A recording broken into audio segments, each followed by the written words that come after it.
Hello, good morning. Welcome to day 2 of Dancing with the Art World. We're about to listen to and participate in the panel that is entitled Different Institutions, Asymmetrical Economies 1. Dance in Museums and Theaters. But Ryan and I just wanted to do a brief recap of last night for those of you that were here and for those of you that could not make it, and try to bring some of the questions from last night forward today. We were fortunate to see the Los Angeles premiere of Merce Cunningham Dance Company Park Avenue Armory event, which was an edited and filmed version of the company's final performances in 2011. Crucially, this performance was configured as an event, which is something that became part of Cunningham, central to his practice. As we learned later from Douglas Crimp, who was our keynote speaker, this event, the event structure was created in 1964. And the event structure is basically Cunningham taking parts from existing choreographies from his repertory, pieces that were intended for a proscenium stage, reconfiguring them in a 360-degree, almost exhibition space format, and allowing a different kind of spectatorship. This was in 1964 when the company was on tour in Europe, and there was actually a museum in Stockholm that didn't have a theater. So the event was a very kind of practical necessity for the company to still earn its touring fee in Stockholm. And the museum also had at that time had a desire for, quote, enlivening the museum. The museum director, I forget his name, but he used that phrase, and was involved in presenting kinetic sculpture. So there was a desire on the part of museums even then for an interactive experience of live art. And then we also were here for Douglas Crimp's keynote address. And Douglas concentrated his address on an oblique view of New York City Ballet in the 1970s and 80s, literally oblique, sitting in the fourth ring in the corner with his friend and interlocutor Craig Owens. And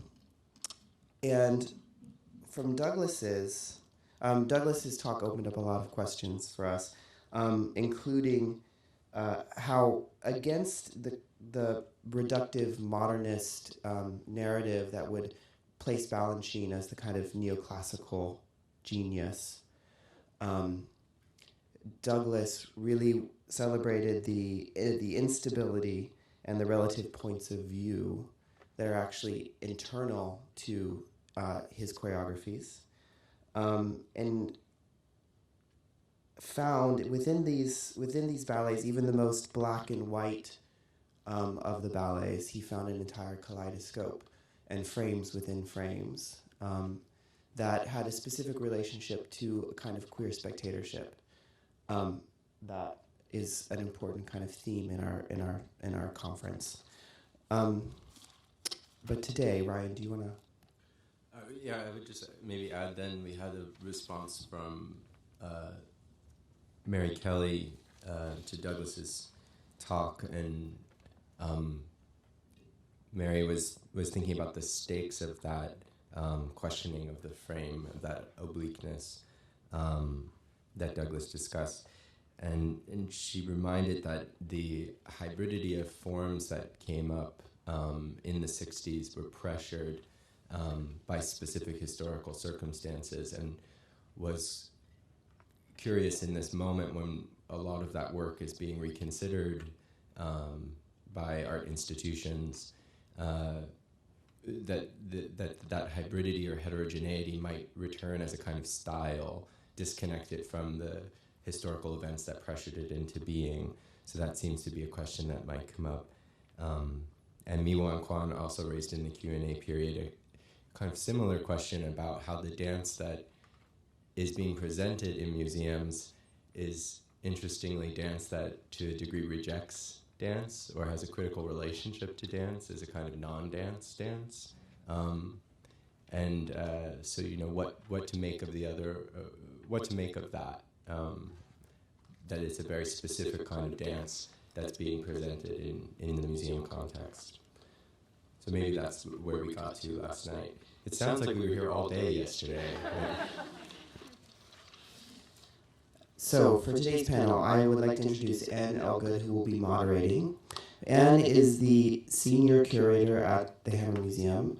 Recent exhibitions include the Hammer's first biennial of Los Angeles-based artists, made in LA in 2012, and Hammer projects with Shannon Ebner, Latifa Ashash, Dara Friedman, and Sarah Vanderbeek.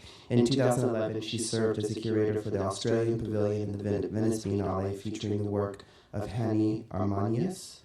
Forthcoming projects include Kelly Nipper, Black Forest, which will be here, and Take It or Leave It, Institution, Image, Ideology, the first large-scale exhibition to focus on institutional critique and its proximity to appropriation in the practices of American artists who came to prominence between the late 70s and early 1990s.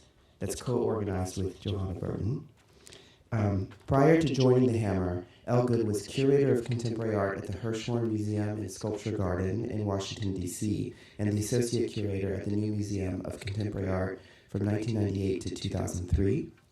Ellegood has written for such publications as Art Forum, Moose, and The Exhibitionist. She received her Master's of Art from the Center for Curatorial Studies at Bard College and has taught at Bard's CCS, the Rhode Island School of Design, the School of the Visual Arts, George Washington University, and at the Center for the Study of Modern Art at the University of Illinois, and at the Phillips in Washington, D.C. So, Anne, who has been our collaborator throughout this symposium, thank you. Take it away. Thanks, guys. Welcome. We're in for a great day, and I hope you have your power bars, because it's going to be long and very interesting.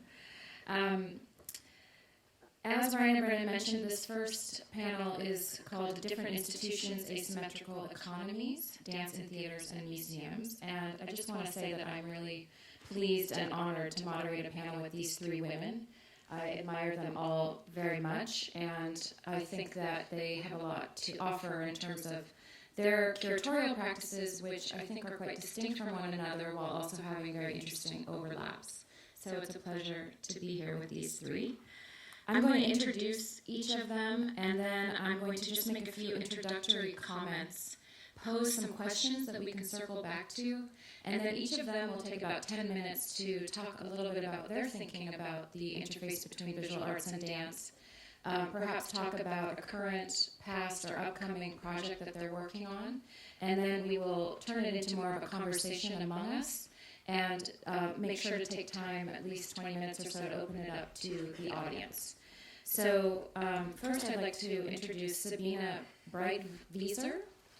Sabine has been appointed as the director of the Museum de Moderne in Salzburg and will start her new position in this fall, 2013. From 2010 until recently, she was the chief curator of media and performance art at MoMA. From 1988 until 2007, she was the founding director and chief curator of the Generali Foundation in Vienna. Since 2004, she's a board member of CMAM, and I won't go into their whole name. During her tenure at the Museum of Modern Art, she acquired more than 500 works for the collection, which is kind of astounding. I think we have to circle back to that. Including some major pan-departmental projects, which is also, I'm sure, wasn't easy, and we can get into that maybe too. At MoMA, she curated Harun Faraki, Images of War at a Distance, 9 Scripts of a Nation at War by Andrea Geyer, Sharon Hayes, Ashley Hunt, Katja Sonder, and David Thorne, and Performing Histories 1. Upcoming, she has Performing Histories 2. She also organized numerous performance series and multi-day performance installations. Most recently, Martha Rossler's Meta Monumental Garage Sale. How Are We Performing Today was the title of a 2-day symposium that she organized to discuss current issues of performance and the museum at MoMA in 2012, and she's currently the co-curator of an Isa Ganskin retrospective that's scheduled to open this fall and travel to other venues. Another major initiative is her MoMA Media Lounge, which was designed by Renee Green and is the first public platform of its kind in the New York Museum that gives access to the collection of video-based works which have been digitized for this purpose. So that's a really amazing resource. For the Generali, she built an internationally renowned program and an important collection. At the Generali, and also as an independent curator, she's curated over 100 projects and edited as many publications, retrospectives, and monographic books, and has worked with such artists as Dan Graham, Hans Hacke, Andrea Fraser, Mary Kelly, Gustav Metzger, Adrian Piper, and Alan Sekula. Next, I'd like to introduce Johanna Burton. She's an art historian, critic, and curator living in New York City. Her articles and reviews have appeared in numerous journals and publications, including Artforum, Art Journal, October, Texter Kunst, as well as exhibition catalogs for institutions throughout the world. Burton has curated or co-curated a number of exhibitions, including Anti-Establishment at the Center for Curatorial Studies at Bard in 2012, and Sherry Levine Mayhem at the Whitney Museum in 2011. She's currently working with me on the exhibition that those guys just described, called Take It or Leave It, which is exploring the intersection of institutional critique and the practice of appropriation. She is the newly appointed Keith Haring Director and Curator of Education and Public Engagement at the New Museum in New York, and it's a position she began in January. She was the director of the graduate program at the Center for Curatorial Studies at Bard from 2010 to 2012, and previous to that, she was the associate director and senior faculty member at the Whitney Independent Studies program. She holds, and get this, multiple master's degrees from the State University of New York at Stony Brook, and Stony Brook and Princeton, where she's completing her doctorate in art history. For the last 20 years. Yeah, and it might be another 20 years because she's so busy she can't write her dissertation. Kristy Edmunds is the executive and artistic director of the Center for the Art of Performance at UCLA, formerly called UCLA Live. She's an artist, curator, artistic director, and frequent consultant internationally. She holds a reputation for innovation and depth in the presentation of contemporary art in all disciplines, with a particular emphasis on the contemporary performing arts. She was the founding executive and artistic director of the Portland Institute for Contemporary Art and the TBA Festival, Time-Based Art, in Portland, Oregon. She was the artistic director for the Melbourne International Arts Festival from 2005 to 2008, and was the first to serve an unprecedented 4-year term. Must be a hard job.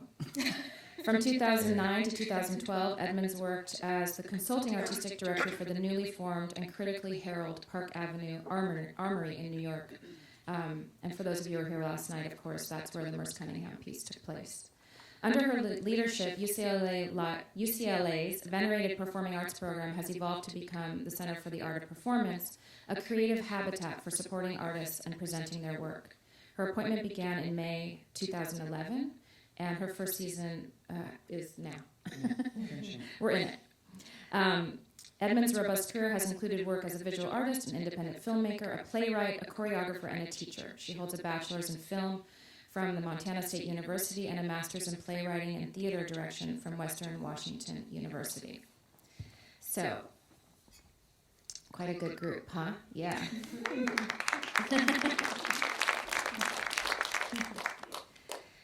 So I'm just going to, as I said, maybe outline a few thoughts about what we could talk about and pose some questions. The panel will focus on the current institutional and curatorial practices for the production, collection, and presentation of dance.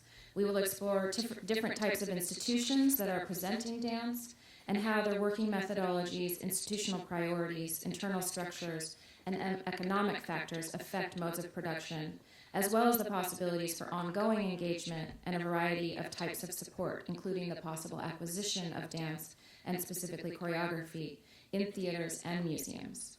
We will look at the ways in which curators with a visual arts or performing arts background are interfacing with dancers and choreographers, as well as visual artists who are working with dancers.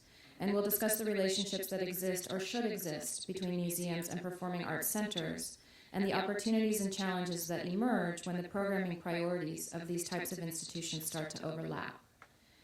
Ryan and Brennan last night in their introduction mentioned a number of recent exhibitions about dance or related to dance in some way in museums. And for those of you who weren't there last night, I'm just going to mention a few of them. Just to give you an idea of things that have been happening in the very recent past, the last 3 or 4 years. There was Dance with Camera at the ICA Philly in 2009. Move, Choreographing You, Art and Dance at the Hayward Gallery in 2010. Dance Draw at the ICA Boston in 2011. Danser sa vie at the Centre Pompidou in 2011. Trisha Brown had a retrospective initially at the New Museum in 2003, so that's a little bit older, a decade. I think Johanna and I were both there, working there at that time. Trisha Brown, so the audience does not know whether I have stopped dancing at the Walker Art Center, was in 2008. Dancing Around the Bride, Cage, Cunningham, Johns, Rauschenberg, and Duchamp was at the Philadelphia Museum of Art in 2012. Sarah Michelson and Michael Clark, as most of you know, were included in the 2012 Whitney Biennial, and Michelson won the Bucksbaum Award. Ralph Lemon did a project called Some Sweet Day at MoMA in 2012, and there was, in 2012, a survey of sorts at the De Young Museum of Rudolf Nureyev. I'm just going to also mention a number of visual artists who have worked with dance, and this is just a very cursory list. There are many, many more to add to this, but just to give some sense of the breadth. Eleanor Anton, Janine Antoni, Charles Atlas, Dara Friedman. We just presented her video as a Hammer project called Dancer. Ann Carlson and Mary Ellen Strom, Bruce Conner, Tacita Dean, Felix Gonzalez Torres, Oliver Haring, Louis Jacob, Mike Kelly, Joaquin Kester, Elad Lasri, Sharon Lockhart, Babette Mangold, Daria Martin, Bruce Nauman, Kelly Nipper, Adrian Piper, Robinschild and A.L. Steiner, Tino Segal, Uri Zag, Flora Wegman, and Christopher Williams. So I'm going to pose some questions, and I hope that we can, as I said, sort of come back to these during the conversation. The first question is probably the most simple question to ask, but also probably the most essential question to ask, and that is, why present dance in museums? The most straightforward answer may be that dance is an essential and important art form, and with the hopefully continuing de-hierarchization of mediums within museums, museums feel responsibility to present and preserve dance. Of course, this is a much more complex and complicated set of impulses, desires, and concerns at play, and we must ask ourselves whether museums are in fact the best place for dance to be situated, or one of the best places. If we agree that museums have a vital role, or should, in the production, presentation, and preservation of dance, then we must ask, what does the context of the museum provide? What does it mean to show dance in a museum rather than a theater, or in the streets, for that matter? Assuming it means that in a museum, dance can be seen within a framework of multiple mediums, that is, juxtaposed or at least near artworks in other mediums, how can we discuss dance and its relationship to the larger culture, perhaps differently, when it's presented in a museum? Last night, Douglas posed a question that I want to reiterate, and it was basically asking what the risk might be to the canonization of certain figures from the dance world within the museum, and what types of dance and what artists get left out. And Miwan posed a similar question in a way. And I think in light of her question, too, I want to ask whether we can evaluate some of the recent impulses toward presenting dance in museums and locate some of the sources for this and links to other modes and forms, such as installation, relational aesthetics, and public engagement, which are the things that Miwan mentioned. And also, I think, other forms of performance should be added to that question. Another important question, I think, is, do curators have the requisite knowledge to curate dance? Curators who are already enmeshed in contemporary or encyclopedic museums, for that matter. And more broadly, do museums have the staff to respectfully and capably present dance? What is the responsibility of the museum to evaluate and provide adequate infrastructure in order to embark on the presentation of dance? And also, what are the different economies of presenting dance in museums rather than theaters? Are museums adopting the types of procedures theaters and performing arts centers have long had in place? Are the artists being compensated adequately? And how does the presentation of dance in museums affect audience? That's obviously a huge question. And then what is the desire on the part of museums to acquire dance and why? And that is also, I think, a whole separate conference could be held on that subject. So with that, I'm going to turn it over to, I'm going to ask Johanna to go first, and then Sabine, and then Kristy. And then we'll open it up. Can we open the curtain, please, for a PowerPoint?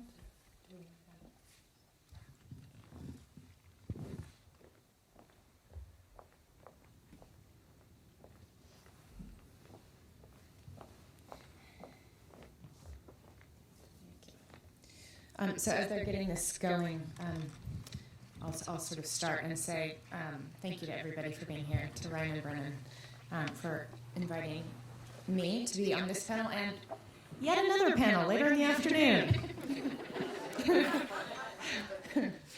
At the time, it seemed okay. So as Anne pointed out, this is also weird. What's happening? Oh, it's true.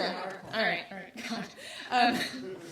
As Anne mentioned, I just took on a new position at the New Museum of Contemporary Art, and obviously I'm in a lot of conversations about how dance will be presented there with my colleague, Travis Chamberlain, who's sitting in the audience.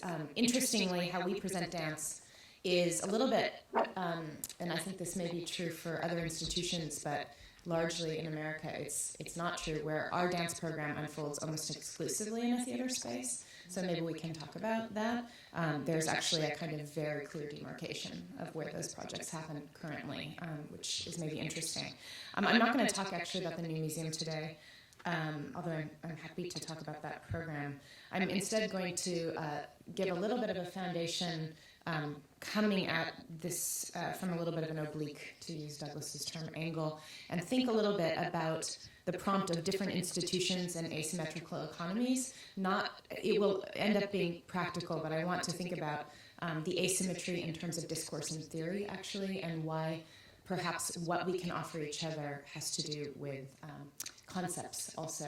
I know that Ryan and Brennan and I, for instance, came into contact because they wanted something that they thought the art world had, which was advanced kind of discussions. And I wanted what they had because I wanted out of some of those same discussions, to be honest. And I actually think that that's a really interesting way of thinking about another kind of asymmetrical economy, is the way in which ideas get exchanged. So some of this thinking has been actually percolating for a while.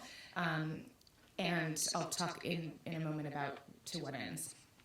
So one place to start a conversation around the dialogue between art institutions and dance.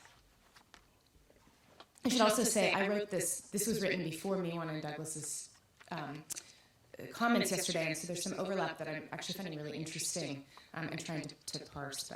So one place to start a conversation around the dialogue between art institutions and dance. Rosalind Krauss's Sculpture in the Expanded Field. This is not the famous diagram, obviously.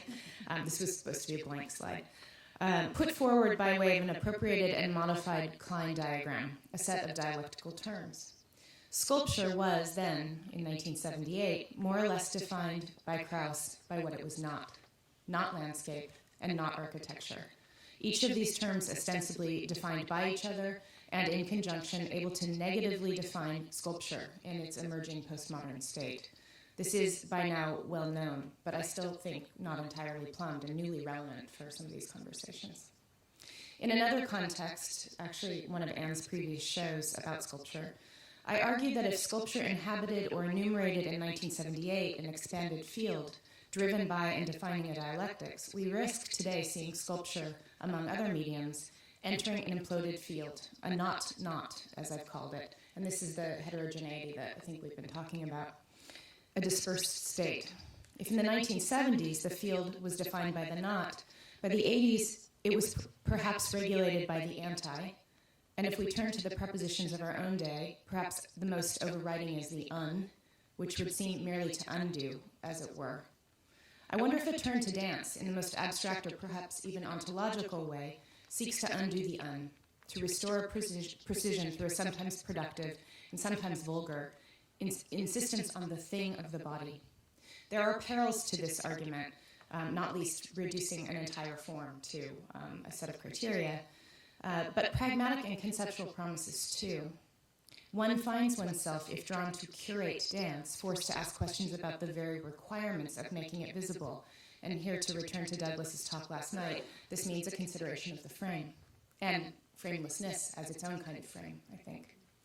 Without going too far down the path, I want to further utilize Krauss in order to think those requirements, or at least to begin a discussion about them. So 2 case studies. In 1977, Krauss wrote an essay on Soloist called Soloist in Progress. There she deconstructs the common wisdom then, and I think still, largely accompanying Lewitt's work, namely that, as Donald Cuspit for one has it, Lewitt's work is an empirical illustration, the look of thought, as he calls it, purely rationalistic, deterministic, and fully in line with the Enlightenment in the Western tradition. For Krauss, what was missing in that argument is what is evident everywhere one looks when confronted with a Lewitt. Not at all a cohesive, stable, empirical thing. Instead, a project like Variations of Incomplete Open Cubes from 1974 is better modeled, in Krauss's view, by something like Beckett's Malloy, a novel from 1965 in which the main character obsessively grapples with a system that is necessarily off balance. That is, it can only operate by being in constant motion, nearly failing at every turn, propelled by that near failure. Faced with 4 pockets full of stones and wishing to suck them all an equal number of times, Malloy finally lands on a system. But rather than being able to keep a symmetrical number of stones in each pocket, which is what he wanted, he has to, and this is a great phrase, sacrifice the principle of trim. Given to an aesthetic imbalance, that is. But in so doing, he attains his desire.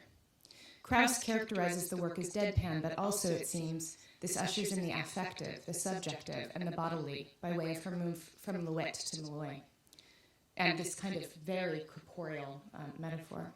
I turn here to Lewitt, or Krauss's version of his work, which is a very different thing, of course, because it gives a picture of a practice, an image of circulation and distribution, a consideration of its execution as a performative action. Case study 2. In 1977, Krauss also writes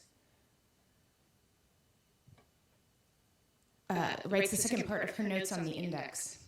Though its conception of indexicality ultimately has at its heart a photographic foundation, which Douglas described last night, she begins the essay by describing a recent work by the dancer Deborah Hay. So I just had to Lucinda Childs up here because I was thinking about Soloist, obviously, and my slides are sort of all over the place. In a work from that time, for over an hour, Hay opted not to inhabit her expected role and instead filled the spot slated for her dance, talking openly about why she was not enacting the dance that she was performing. Hay was, as Krauss relays it in that essay, performing a self-reflexive analysis of her situation, detailing her own awareness of her body and the audience sharing space with her. She was also in the transposed context given recourse to her own speech. I turn here to Hay, or Krauss's rendition of her work, because it gives a picture of a practice, an image of circulation and distribution, a consideration of its execution as a performance, a representation of an action. In both cases, one ostensibly the scene of sculpture, the other ostensibly the scene of dance, readers are asked to gauge the contours of practice based on recourse to other mediums or means.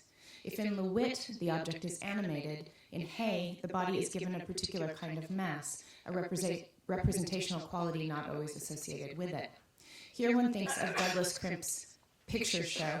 I always seem to reference you when you're in the room. I'm sorry.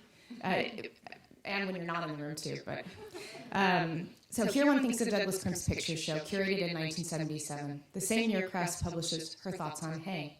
In that show's catalog, Crimp further contaminates the porous line between body and space and image or object, famously deconstructing Michael Fried's arguments. Discussing in the catalog Jack Goldstein's 1977 work, Two Fencers, he describes the way that the artist, by way of lighting and distance, is able to render live work cinematic for the viewers who experience it. One thinks just as well of Goldstein's extraordinary body contortionist from just a year earlier. These are these amazing images.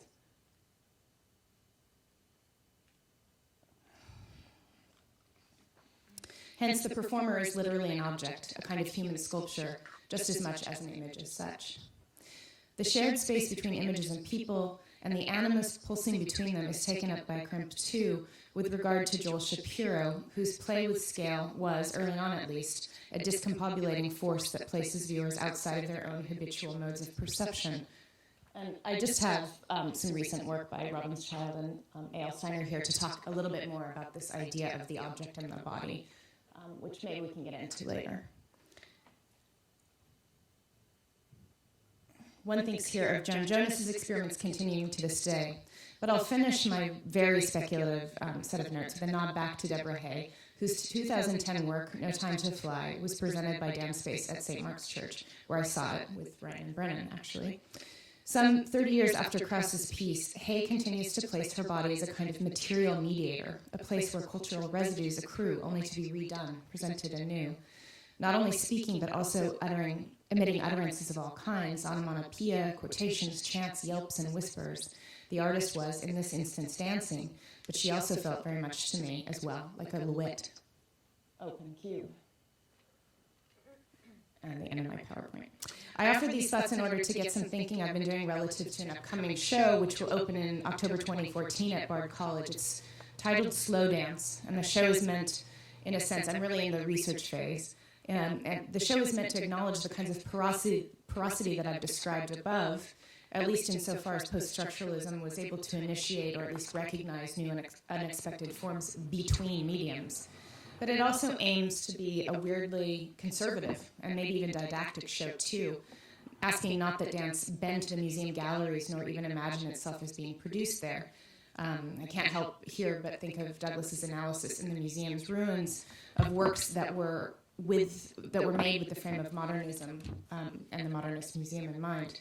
So this show will split its efforts, as I did for anti-establishment, between the Fisher Center and the CCS galleries, and choreographers working within both spaces will make available what it means to do so, what it means to really think about where the work should be cited.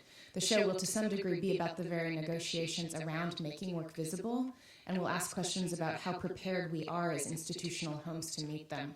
So the theoretical and crucial frames of art versus maybe the modes and means of real production, the proscenium versus the black box and the white cube. So the aim is to really put pressure on the museum as a site and ask what it means to produce within it, or in fact to cite work in the theater at the Fisher Center. So thank you.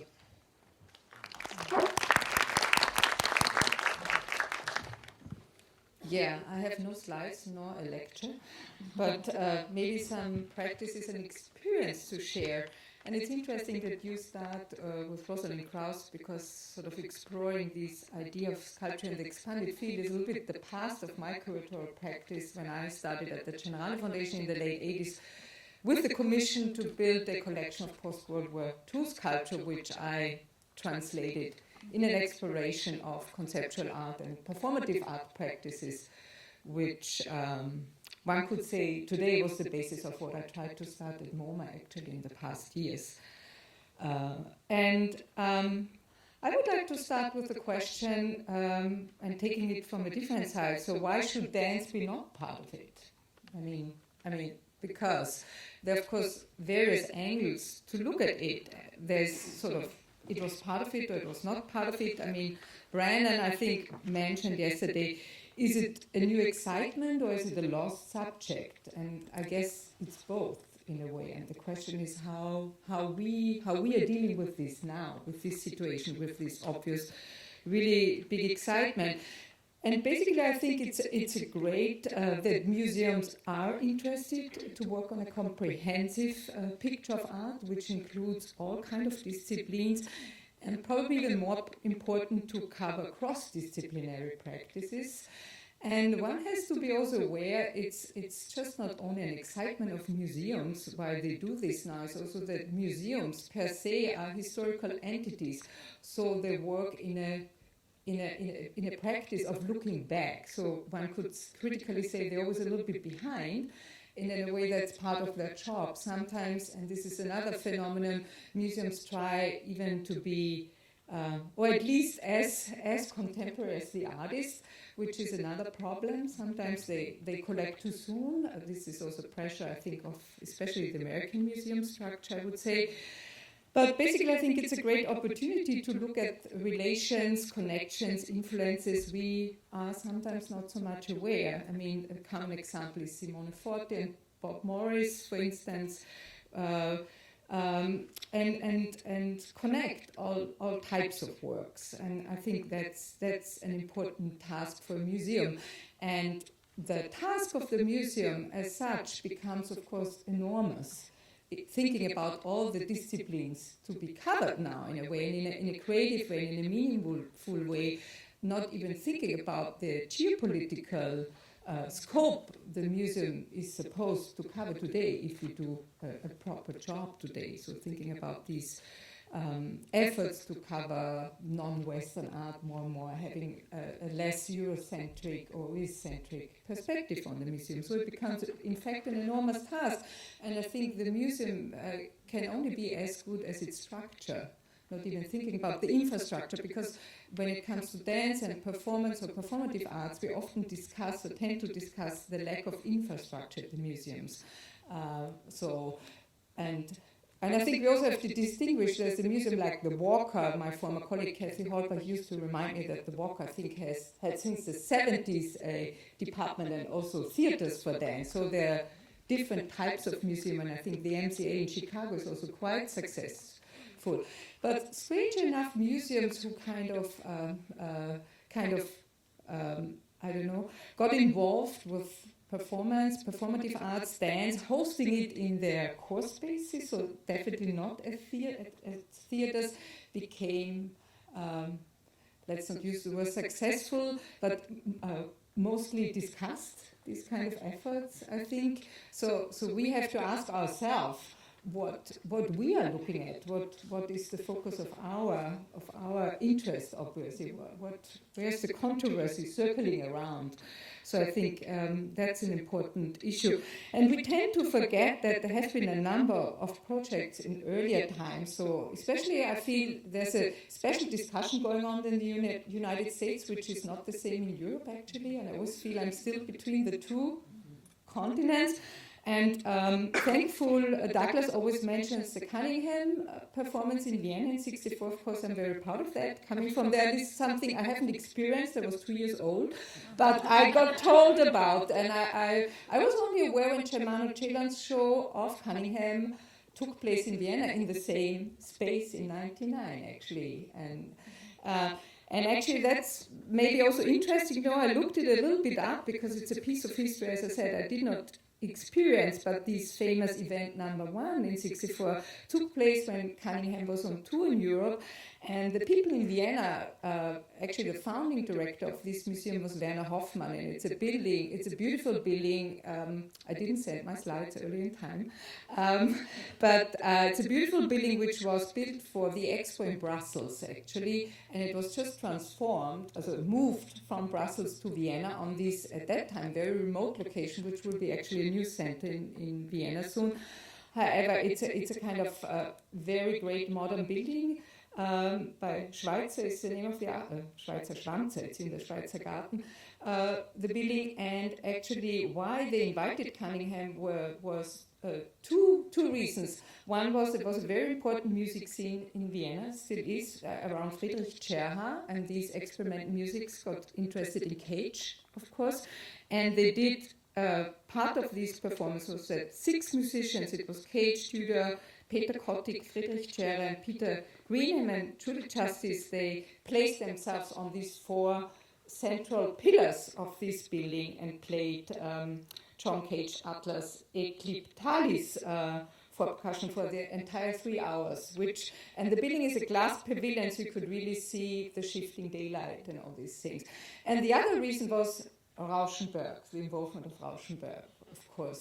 So they're always, similar to the museum today, as Myon mentioned, they're always sort of a set of protagonists which makes, let's call it a project or a discipline interesting. And I think that's why these cross-disciplinary practices are so important.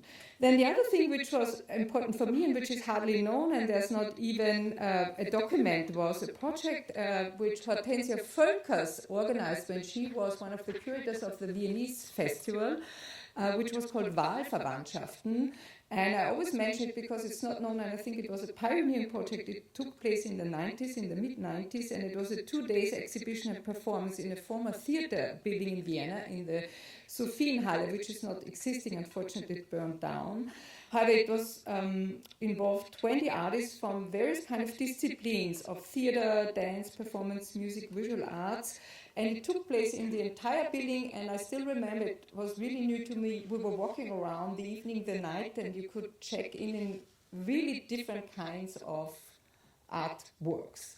It was kind of confusing, I must say, at that time, and only later I realized that this was quite interesting. I remember that Gabriel Orozco, he got so excited about these Viennese technician musicians, and he tried to do a slideshow.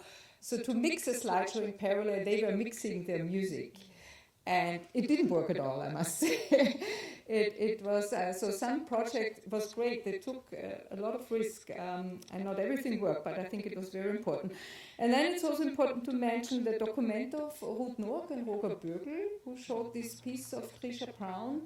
I think that's also important. I think they started something with this, and I mentioned yesterday, I still remember being at the Fridericianum, that I always encountered the dancers stretching in the ladies' restroom. This was the only place they had, talking about lack of infrastructure. So it's obviously, and not even going back to the 70s when this was really a part of it, an ongoing project, I think. And the question is, why are institutions so interested to cover this aspect? And the other question is, if we want to go in this direction, how should we do this? How is the right way? So should the museum transform into? So should the Museum of Modern Art, to name it concretely, start another department for dance and theater design? I mean, it was really focused on design. I think Douglas mentioned that they bought props and costumes and things like that, which ended in Harvard, I think, and the rest at the New York Library, when the department closed shortly after. Or, I mean, they started this media and performance art department.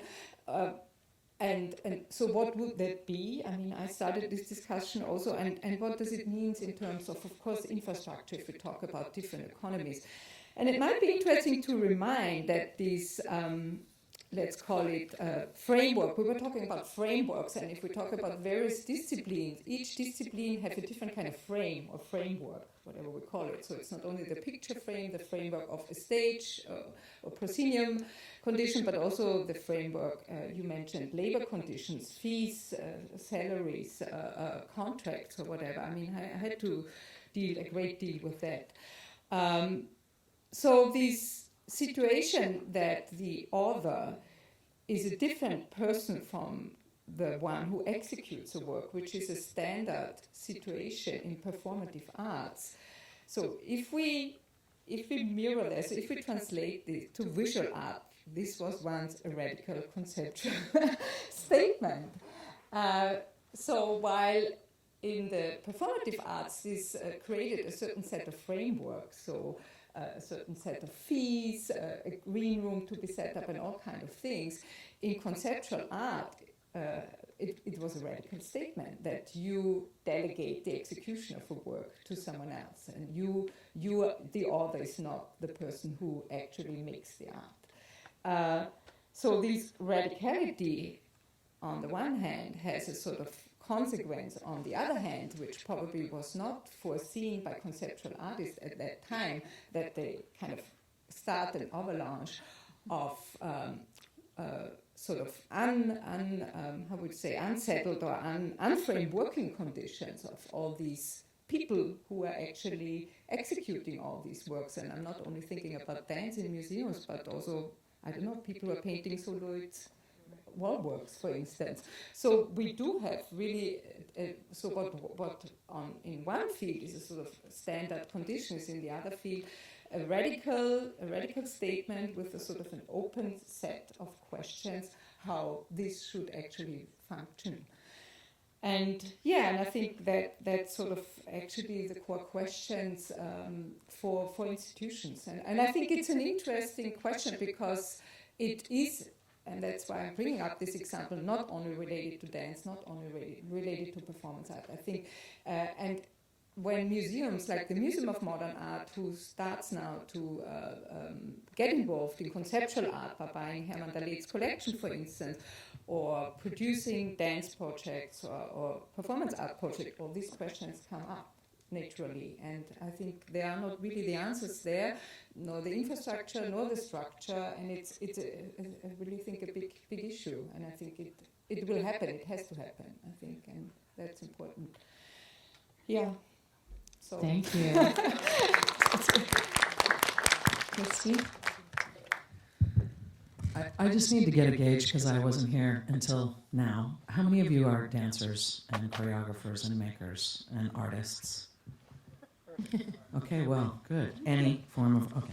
I just wanted to get it. So I'm going to take a slightly different trail through some of this. And speaking, I suppose, from the perspective of myself beginning in this curatorial work and artistic direction work, I started as an artist, and I started noticing as an artist emerging out of grad school that the institutions that I often valued, had learned from, had gained inspiration from museums, performing arts centers, a variety of other things, were not immediately accessible to the kind of work that I did, nor the artists that I was in communion with, right?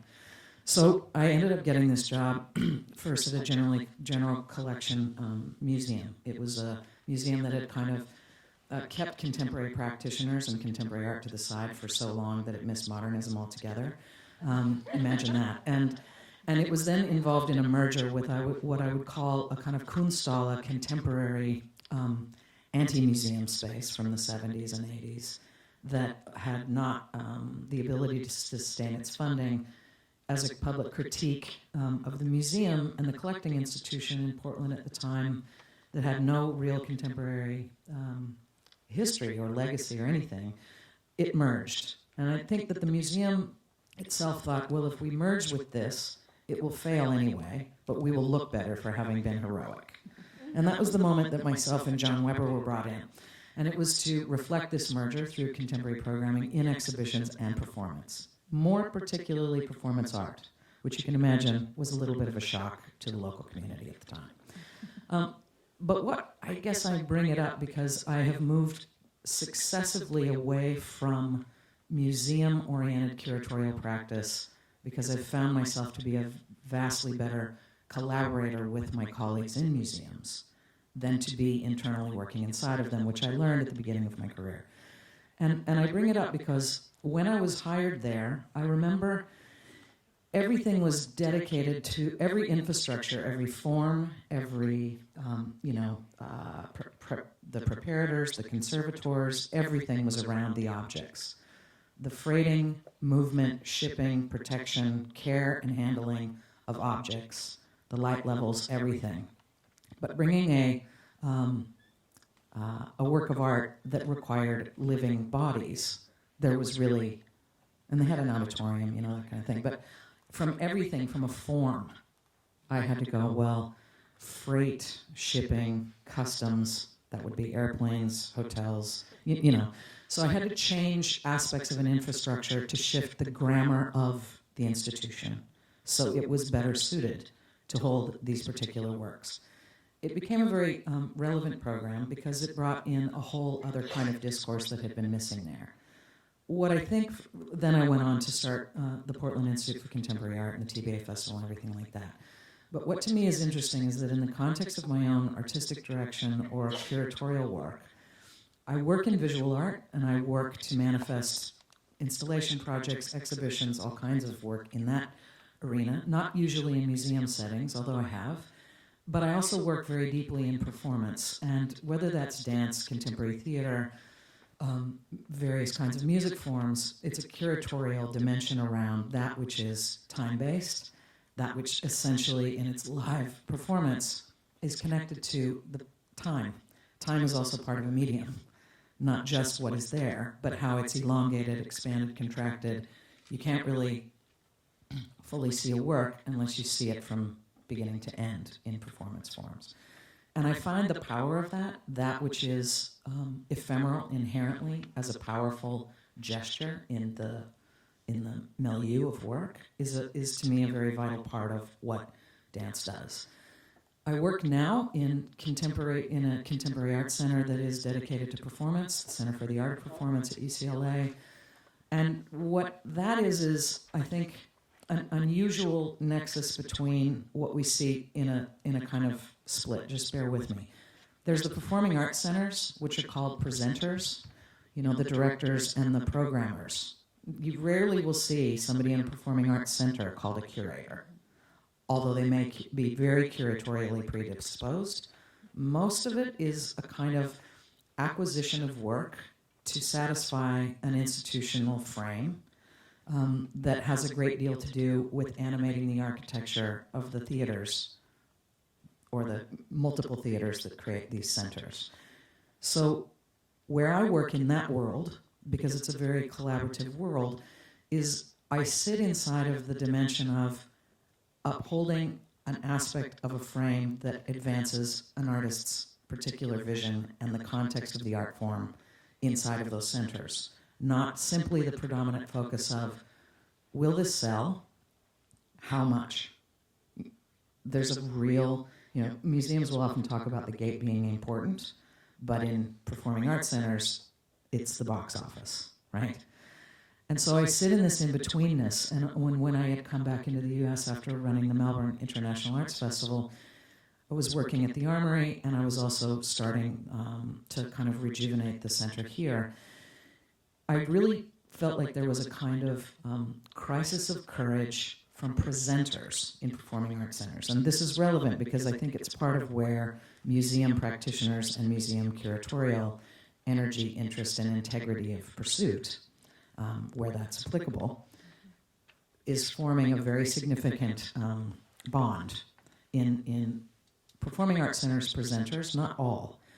But if you are not focused on a curatorial frame of knowing why the dance, why the choreography, why these choreographies, where this choreography is in relation to that which has gone before or that which is coming after, where it's living in its mobility as it tours, that kind of thing. If you're not setting that frame, what I think most of you in dance would experience often from an artistic director in a presenting situation would be the following statement. I really, really love your work. Oh my God, it's incredible. I love it. It's just astonishing. But I can't present it because my audience is just not ready for it. Right? And what that means is possibly the chairman of the board of trustees will be socially uncomfortable at intermission, and that would just not be acceptable.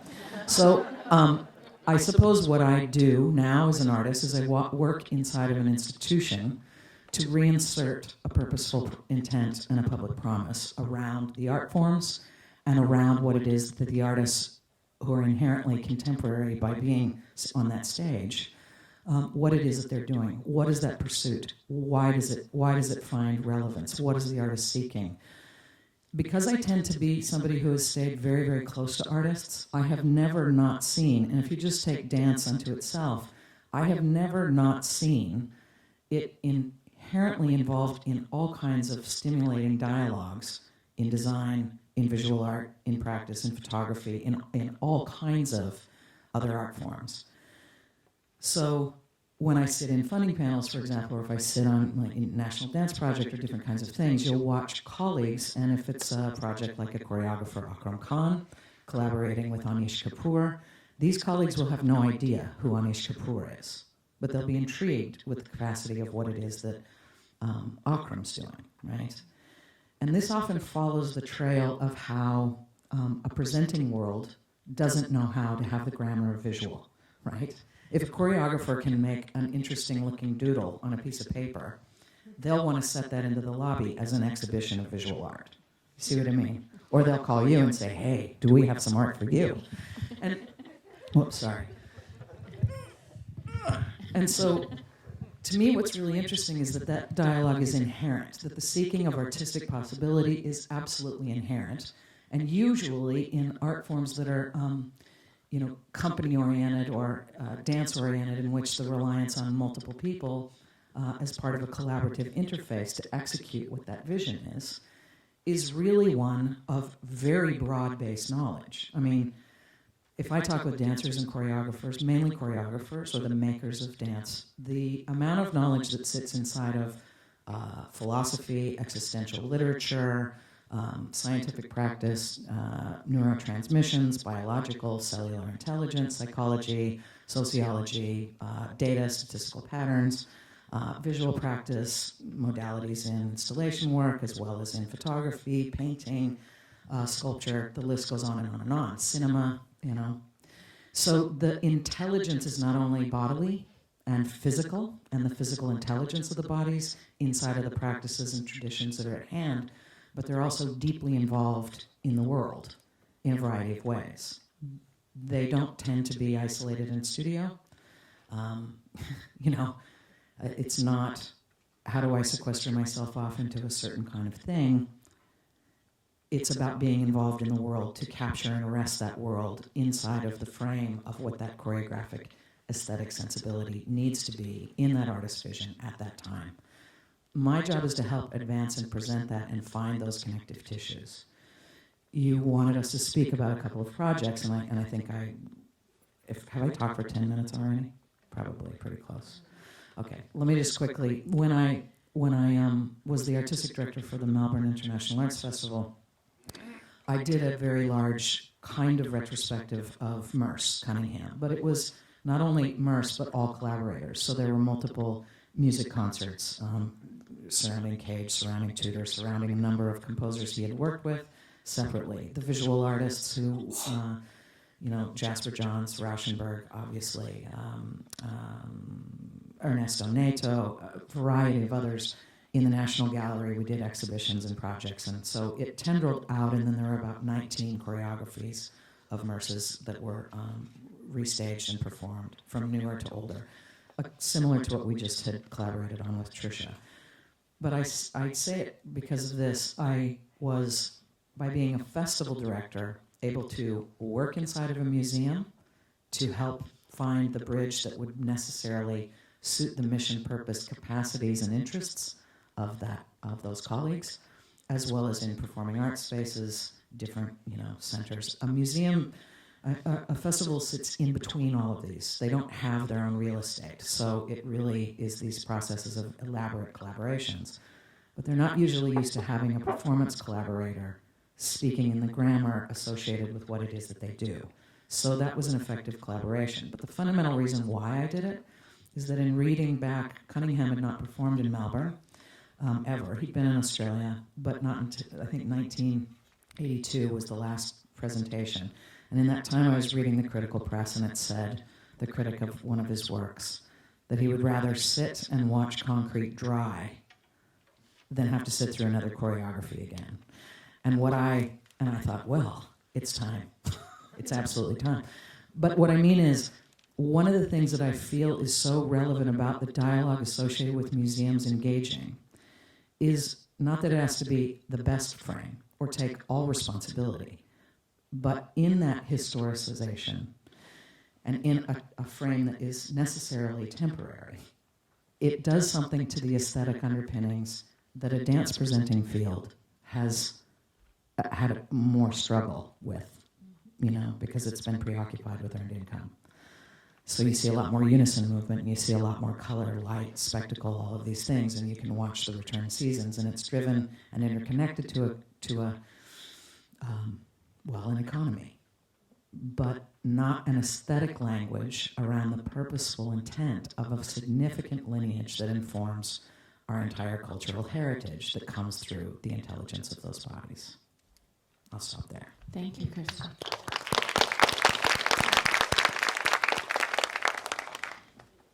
I think we'll just talk among ourselves for 10 minutes or so and then open it up. I think a lot of great things have been touched upon.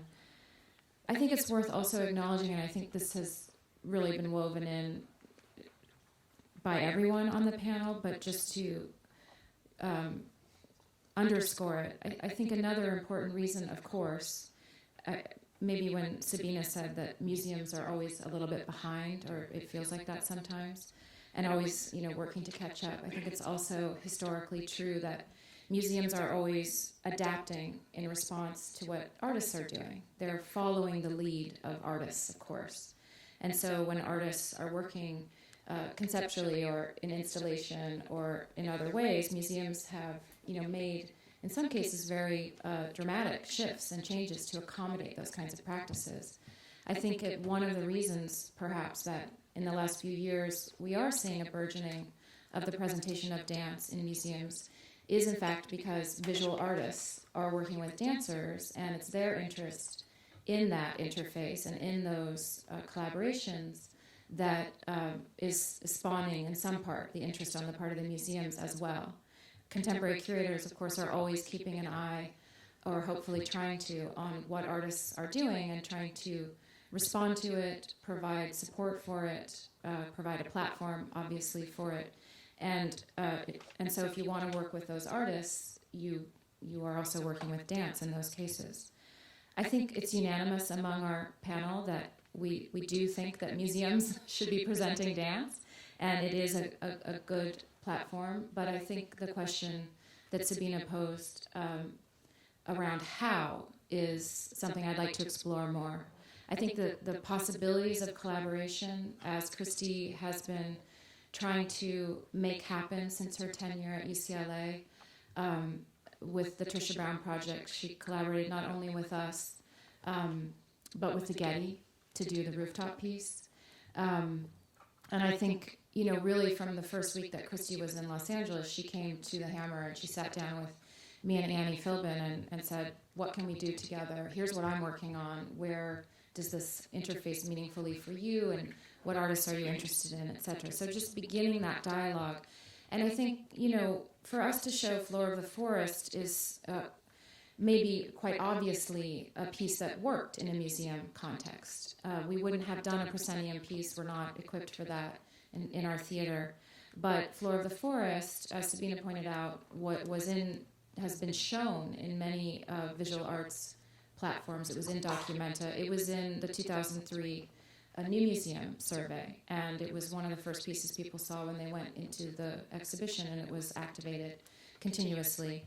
We also thought it would just look really good in the courtyard as an object. For me, it's an object also.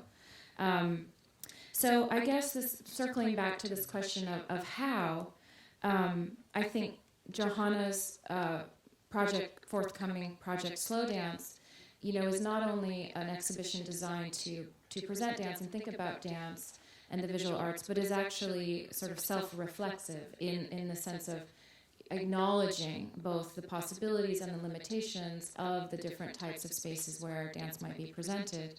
And so in a way, it's an exhibition about presentation as well as, the aesthetics and the forms. I think Sabine's experience at MoMA is, so notable for how much she pushed performance and dance within an institution that is notoriously distinct in terms of their departments. It's not very easy to create interdepartmental collaborations, which I think oftentimes is needed in the presentation of different types of performance. So I'm not posing a question exactly, but maybe each of you could respond to this question of how. I mean, I think we all recognize that, and we don't have to get into nitty-gritties about, we don't have the right form for that, but we all know that museums oftentimes don't have adequate infrastructure, and it is challenging for staff to take on performance dance. I will say that that's true here, indeed. But I also recognize there's a real interest in it from our staff and a real excitement around it, which is really great to see. And something, I think that literally just having bodies moving in the museum is just such a wonderful thing. And people respond to that. They respond to it intellectually and they respond to it viscerally. And I think that our staff, in fact, has really enjoyed those projects. So whoever wants to chime in. I can do this because I think I should give credit also to my former colleague Connie Butler, who organized, before I joined MoMA, the first dance series in connection to her online exhibition. She co-curated with Kati De Seger. And I came as an observer because I just started, and I made my conclusions. I had kind of mixed feeling. I saw Trisha Brown's pieces in the atrium, and I saw them slightly before at the Tate, where they took place in the gallery. And I found it really interesting to see dance which deals with gravity next to Robert Morris, while at MoMA they opened the atrium. MoMA has such a huge audience, which is great, but at the same time it's also a burden. You can't do certain things. In the atrium, it felt a little bit kind of isolated, just this new version of accumulation. She adapted to the atrium, I think, was really wonderful. But with this series, I don't know. And this helped me a lot to frame Ralph Lemon's project, which was also more or less set up before I came, but I helped him to frame it in a number of ways. The main thing, I think, was what we felt was a collaboration, for instance, with dance organizations like Dance Space. I mean, I think your talk was, for me, a very important example how people who come, sorry to say that from your world, how collaborative you guys are working. And I know that working with the festival in Graz, because people who work festival-oriented immediately approach people from institution because that's your daily life, because you don't have a sort of hardware, actually. So, yeah, that's what it is. And I really appreciate this. And I learned a lot from people like you, I must say.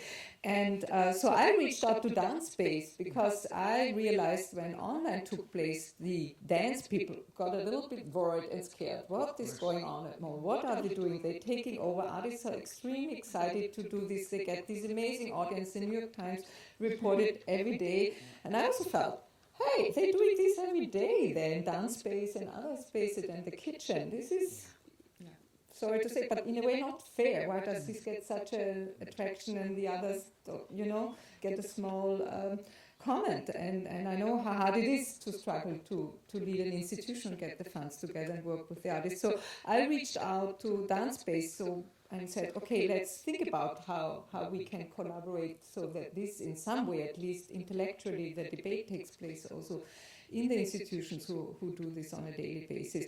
And then I suggested, because Ralph wanted to have a symposium at the end, I said, my impression was that there's such a huge crowd of people after the performance, we should do it right away when the floor is still hot, so to say. And that was the reason why we had every week, when we had these paired programs, we had this discussion, which I think worked really well, because people had this urgent question. They really wanted to bring out their critical thoughts and things like that. And the other thing, so that's sort of how you frame such a thing, I think, how you set up a real collaboration with the institution. And the other was, my experience is at least when it comes to MoMA with these atrium, so to say, which is sort of a corporate space, I would say, is really, I think, you have to really, and I think Sarah Mitchelson's piece was a great example, you really have to make a special piece for this context, and not only architecturally or spatially, but also conceptually. And she did this really in a great way by employing these two performers, and I don't know how many followed the other one, the male performer who was dancing in the galleries and partly just joined the women dance in the atrium, and how she worked with the guards. I think she really did a great job. And of course, Steve Paxton's piece was never a proscenium piece, while Ralph Lemon's piece was a proscenium piece, and I think it lacked a little bit in this space. So I think it was, in a way, you could say it was a great exercise also what can work and what doesn't work. In a way, it's also a learning process for the museum, and I think especially MoMA is learning a lot right now. And what I also tried to establish, which was new, was a producer. So MoMA has this kind of standard that the shows, every exhibition is actually produced by someone very young, a curator assistant who has a sort of 5 years contract at MoMA, and they're doing actually all the work. which is for performances, I think it's a very advanced production to be done. And I said, and I worked differently before. In my previous job, we had producers for exhibitions who were really focusing on, supporting the artists, all this organization on things, because we produced a lot of works also. So we hired someone who came from theater, and who was a real producer for performative arts, and I think this was necessary. And I think you really have to have a set of different team and of course spaces and all those things. But I think it really requires a big shift in terms of structures of the museum. And so I think that's my. Want to say something, Kristy? Well, I mean, I think one of the things that's interesting is that museums themselves that have embraced contemporary, let's just segment that off, okay, just to, there has been a kind of, I'm saying this from a more intuitive place, but there's more of a move of how do we involve people beyond a kind of refined scholarship? How do we be a center for, and as a result, museums and to me, many of the great curators who have moved in a certain way, yes, art history, yes, the academy, yes, all of that plays out, but that sense of the impresario is sort of returning again into museum life. And so museums can then become organizations that are aggregators of lots of different kinds of artistic dialogues, grammars, possibilities, sparks. They act as a lightning rod. They act as a way to diversify who's in contact with who that comes. So that kind of presence of them being really increasingly aggregators of many different kinds of thoughts instead of professors only of the expertise only allowed to be thought of here. See, and that latitude, I think, has reattracted artists to want to engage with museums. In that same, there's curatorial turnover and different kinds of people who are coming into curatorial roles. That sense of latitude and flexibility is beginning to create a situation in which artists want to be in dialogue. And that is such an important piece of it. If an artist doesn't want to be in dialogue, if it's just a gig, then it's, money talks, nobody walks. That's a very different kind of thing than wanting to engage in a collaborative process. And how museums orchestrate and function across their own bureaucracies and their own, capacities, really, to be in that dialogue, to be well inside of that dialogue, I think is a really important thing. Performing arts centers, and of course I just ripped my colleagues in that end of the spectrum, but not all of them are, the Walker, the Wexner, the MCA in Chicago, PICA on the boards. There's a variety of really excellent, curatorially emphasized, many festival directors across Europe, Asia, so on, Australia. But to me, one of the things that I think is also relevant to point out is that certainly in this country, dance writing has diminished dramatically, art criticism in general, and we see the shrinking of space in that, but dance writing as well. So I also think that one of the things that a museum frame does is reconnect. I mean, maybe first, yes, the Times will come and cover something that it wouldn't at Dance Space, and that is helpful to the artist to find another way of being critiqued in the offer of their art. But museums and curators also think in terms of, how do I give this context? How do I write about it? What is the wall panel going to say? If it's in that kind of a framework, will it go into a catalog? Is there that sense that the writing of, which is an important thing for makers as well. I mean, history sees what is put into print often. And with forms like this in a diminished writing space, where the transfer of aesthetic lineage and genealogy and rebellion and everything else comes body to body, including audience to the art form itself, museums tend to find the vehicles in which contextual writing around the work is much more robust than in a performing arts space, where most of the writing you'll find is connected to marketing. Enough writing to generate context to provoke people to attend is not the same as giving it a longer contextual lineage. And it's a very important part of the assets. Thank you.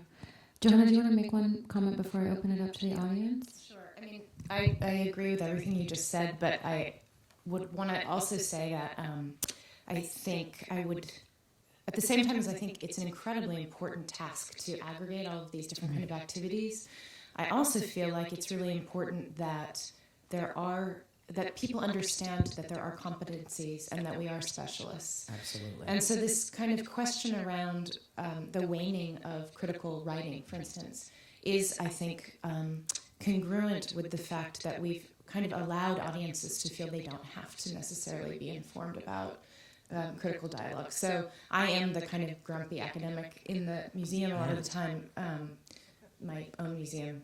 I'm looking at Travis.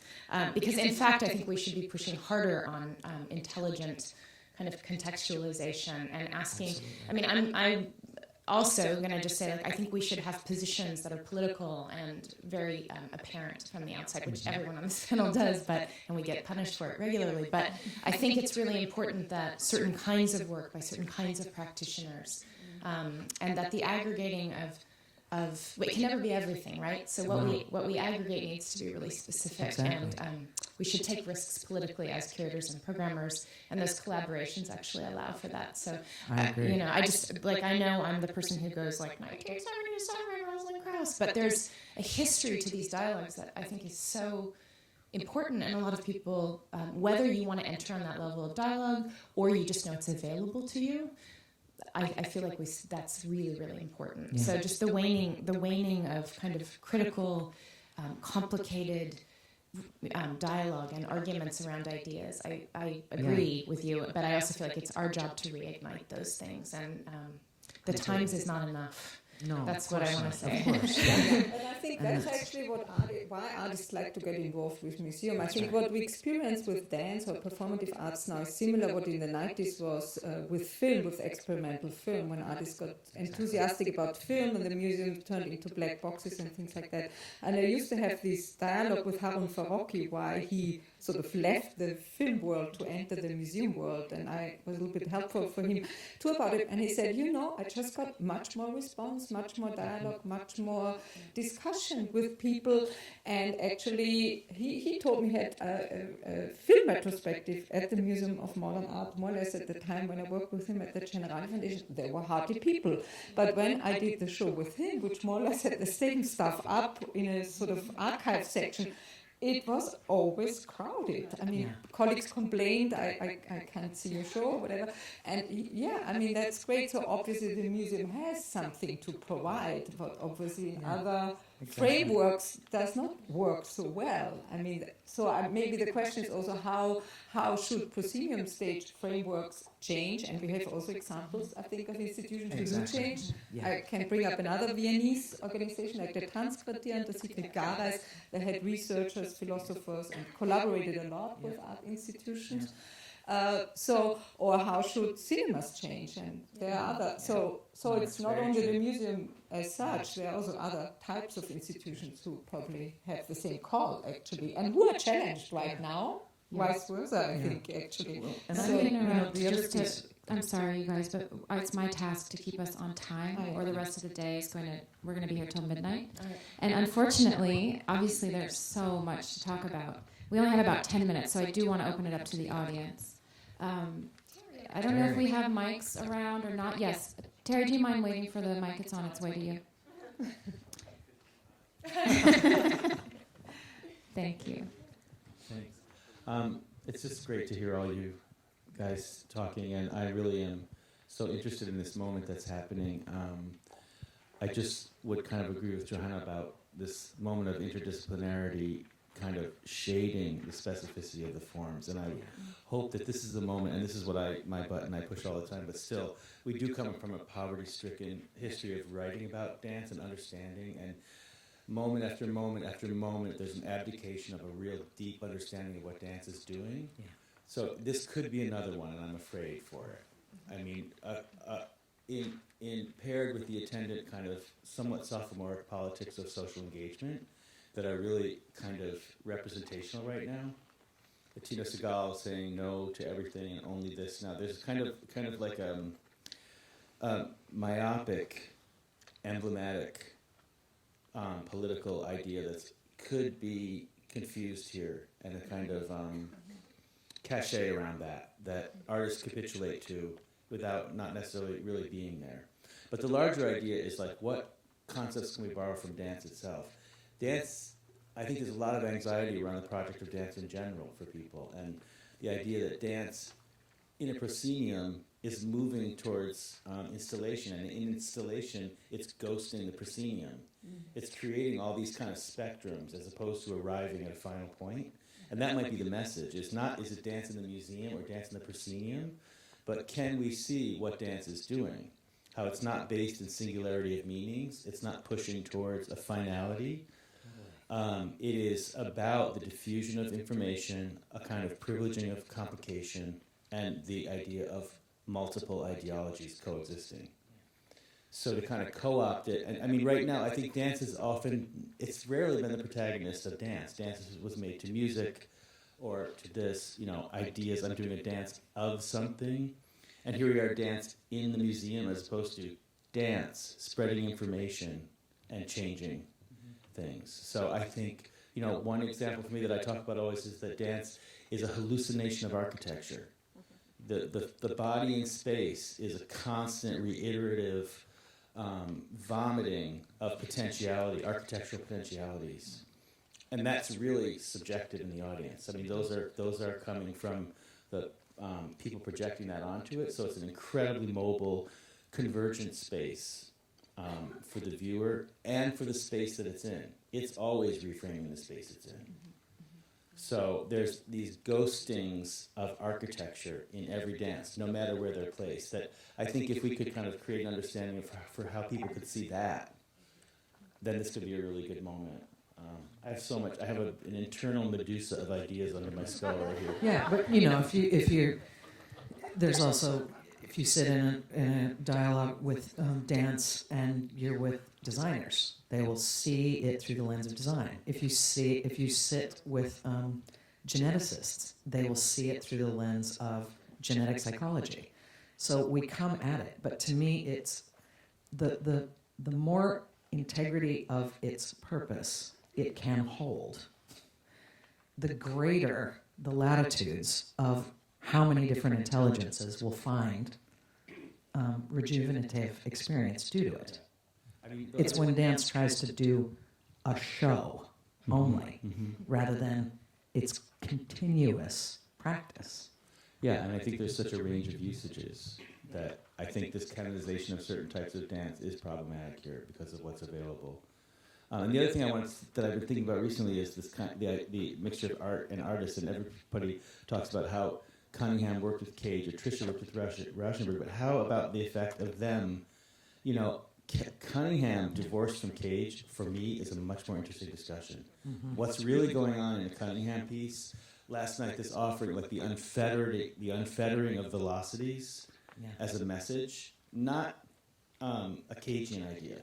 It's a choreographic idea that says, I am unleashing various velocities, and any ideology can adhere to this. And so this idea of how did the dance affect the art form is also a thing to look at. Not like, oh, suddenly the dance has arrived in the museum, and she's attached to Rauschenberg, he's attached to Cage, so, okay, I'll shut up. Let me take another question, please. And Johanna, go ahead and respond if you want. Just in front. Oh, someone right here. You talked about this a lot, sort of, without ever mentioning the word, but one of the most interesting things about dance in the museum, for me, is the ephemerality of dance existing in a structure that is really devoted to preserving. And it's very helpful in some ways for dance because it's so difficult. Of all the arts, it's really the most difficult probably to preserve. But on the other hand, it puts a weird pressure, it seems to me, upon dance to be in this preservation climate when it's, for me, most exciting part is the ephemerality. I'll respond really quickly. I agree, but I also feel a little bit concerned that the sort of debates around performance's ontology as being ephemeral, and that linking it inherently to being outside of things like economies has led to a situation where some of the best known dancers that we have are barely make a living because everyone feels like it's freed from the discussion. So I would say yes, I think that it's super important, and how we think about preservation is key. But I also think we have to link back to the actual material conditions of producing that work, which are actually sometimes extremely even more pertinent than conserving an object. So I worry sometimes that we've returned, and I'm not saying you're doing this, but we've returned to a kind of 90s idea. I mean, certainly a lot of people got really excited after the financial crash. Dance seemed to come up, and there was this argument being made, like, look, it's back to this sort of radical moment where people were making work with no resources. And that's just not what was happening, right? But that's how institutions like MoMA, for instance, not Sabine, but we're starting to kind of say, like, look, this is the radical moment of going back to like the roots of a sort of inherently oppositional form. And I think we have to be a little bit worried about that. I mean, myself, I'm not disagreeing with you. I think you're right, but I think we have to make that context very clear as well, or at least for me, because I think it sort of dangerously keeps us irresponsible about a form we need to take more responsibility for. So.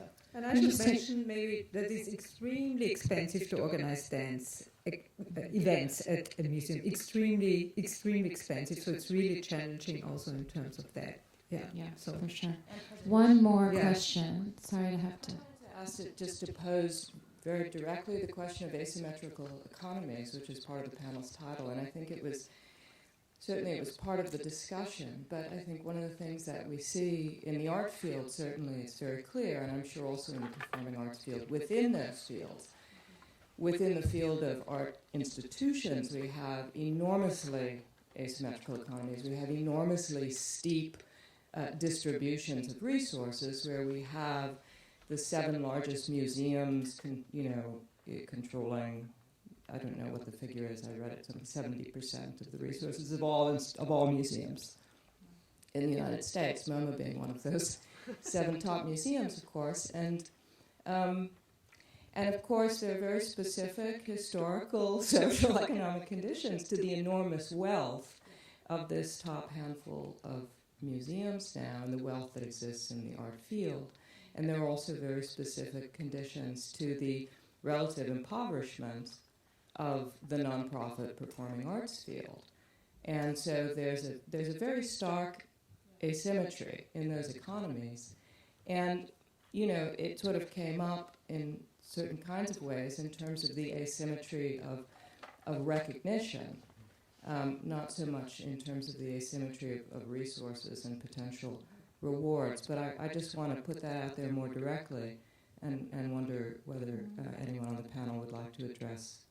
Well, I would say there's also asymmetries departmentally, and I think as, what's often happened is that performance and dance has occurred in museums through an education department, or perhaps something called public engagement, or some other department that may be Johanna's department, may be rooted in curatorial, or it may not be. And the budgets between those departments are often quite notable. So an exhibition, it might be commonplace to have a certain level of budget for that maybe one show is the equivalent of the entire year or 2 years of the education's budget. So I just want to make a quick acknowledgement that it's institutional, but it's also within the institution. So the people programming performance and dance are being asked to do things with extraordinarily limited budgets. And as Sabine points out, in fact, they oftentimes really need more substantive budgets in order to do it properly, ethically, and so it's a real challenge, and I think museums have to start acknowledging that if they want to be presenters of this work, they need to put their money where their mouth is, truly. I tried to research fees, standard fees, when I came to MoMA, because I realized the big differences even the museum paid. There were lump sum fees, especially if you hire a company like Trisha Brown, I was surprised, the lump sum and for everything. And I thought, what kind of fee will she get at the end? It's a huge risk she's taken. I was surprised. I didn't want to impose it to artists, actually, to this risk. And I started it, and we even called other institutions. I never came to a conclusion, to be honest. It's So very people don't like to inconsistent. reveal that. I did a similar project in Vienna. Also, this is really Top hard. secret. But I know it varies a lot, and I didn't feel comfortable with that, actually, to be honest. Yeah. Well, it begs the question whether there are standards that we could start to try to put into place. We're going to let Julia ask one more question, and then we really do have to stop. It's both that question for this amazing panel and also for all the mini dancers in the room, which is I'd love to hear as the day unfolds also about how sometimes the museum is actually a hostile space for dance in terms of really architecture. You know, the floors are different. Concrete floor is a really different thing to dance on than a floor that kind of gives. The lighting is different. The structure, how the audience moves through the space is different, and sometimes can be it can just be a terrible fit, actually, architecturally speaking. So I'm hoping that we can also think both about the moments of felicity, where things work really beautifully, but also infelicity or pain, you know, struggle, bruises, scrapes, etc. Because I think that's another important thing when you insert bodies into unfamiliar spaces, there is a kind of vulnerability there. Maybe we can have the dancers later in the day tell us what they need from us at museums. I think that would be great. Get ready. So I think we need to wrap it up. Okay, we will. I just have one more question because I've been dying to know this. Because when Ryan and I were organizing this panel, we wanted to have this. It was originally called, Asymmetrical Economies, Different Institutions. One, dance in theaters, museums, and galleries. We couldn't find a gallerist, despite asking. But I am very interested because I do think that museums do say that they do follow artists, but I also think museums follow galleries and follow the market. No. Galleries follow museums. Gallery. But what I'm wondering is, I just noticed that Kristy, when Trisha Brown Retrospective was supported by in the list of funders, it was supported is all the grants, like the foundations, but it was also supported by Gagosian Gallery and also the UCLA the Anderson School of Management, which is the first privatized graduate school in the UC system. It didn't go through, but there's talk of that. So I'm just wondering. So I was wondering about what was that? How did they support it? Is Gagosian speculating on Brown's practice? And so I'm just trying to think about the larger economic forces that may be, in a very specific way, structuring the interface. Well, specifically in structuring the interface with Gagosian Gallery, they functioned as a philanthropist to one project, which was called Astral Converted. So when I was first, and they're Rauschenberg's gallery. Astral Converted, the set elements of it, and one of the key collaborative voices in it is Bob's sculptures, which John Cage did the score for inside. When I was commissioning it for the Park Avenue Armory and getting it remounted, we had to work extensively with the Rauschenberg Foundation to get the damaged sculptures restored. So not only was there the presentation and the remounting and the retraining of a different dance company through Trisha and her team for the Armory engagement, but there was also then working very deeply with Bob's son and the foundation to help get those. So when we presented Astral Converted here as part of the retrospective, it was an outdoor amphitheater. And I knew that would be a really great way to engage Gagosian. They could have done a party on the rooftop for all the dancers. That was something that they were quite interested in. And I wanted the dancers to rest, frankly, and not have to go to another party and another thing and another schmooze and another whatever, while it made sense. So they also put some of Bob's stuff up. I'll just call it stuff. But they themselves didn't try to make it all about Robert. They didn't at all. It was actually more their discovery of Trisha, which they felt keen about. They didn't really have a relationship to Trisha or her company. So where would I take that philanthropic relationship now? If I was working in a museum setting, obviously Gagosian Gallery would not have been contributing sponsorship. You see what it would be like no-fly zone.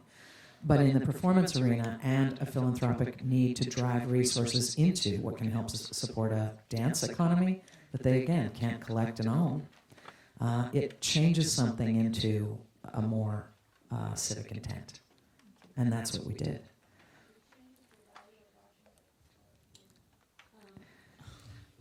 Did it change the value of Rauschenberg's work? I'm pretty sure not. Bob's stuff. It didn't, just to put this into context, those sculptures are Trisha's for that work, in the same way that Donald Judd's piece is Trisha's for Newark. So even in that context, his son had to come and then transfer the rights permanently to the company.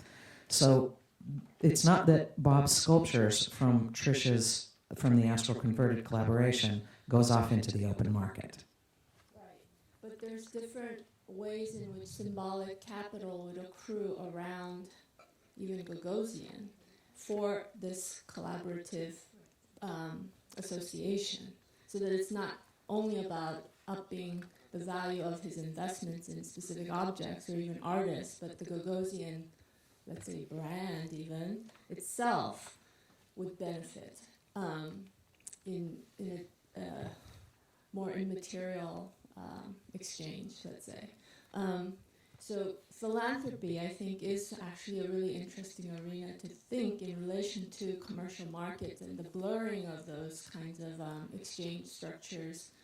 And the art arena really is the place where that blurring happens much more fluidly, I think. Art is a very specific kind of object that can allow for those kinds of transformations, maybe. Anyway. Thank you, everyone, and thank you to the panelists. Yes, thank you so much.